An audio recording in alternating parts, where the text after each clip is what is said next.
તો hello guys, જય માતાજી. હું છું મહેશ કોહલી અને આજના બ્લોગમાં તમારું સ્વાગત છે. અને અમે આવી ગયા છીએ આજે સોમનાથ. અને આ સોમનાથનું દરિયો છે, તમે જોઈ શકો છો.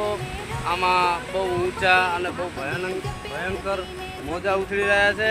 અને તમને બતાવું, આ જે છે આપણે સોમનાથ દાદાનું મંદિર છે. વરસાદના કારણે ઝાંખું ઝાંખું દેખાય છે, દેખાણું.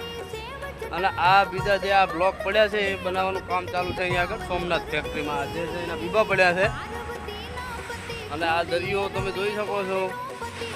અને આમાં આપણા મિત્ર બધા બેઠા છે. જુઓ પાણી ઉછળી, જુઓ ખાલી. એટલે બહુ ખતરનાક મોજા ઉછળી રહ્યા છે. જે કોઈને આવવું હોય એ અહીંયા આગળ આવી શકે છે. અને ખૂબ મજા અને ખૂબ આનંદ. પણ આનાથી સાવધાન. કાલે જ 2-3 છોકરા પડ્યા હતા, એમાં 2 પાછા આવ્યા અને એક અંદર ખેંચાઈ ગયો છે. એટલે બહુ સાવધાનીથી દરિયાના અંદર સાહસ કરવો નહીં, કેમ કે વરસાદના કારણે દરિયો તુફાને ચડ્યો હોય એવું થોડું થોડું લાગે છે. મારા ધરેન તો વધારે જ છે, પછી તમને ખબર.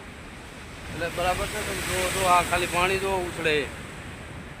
જય માતાજી, જય મોમાઈ, જય વીરમાન દાદા. હું તો મહેશ કોહલી.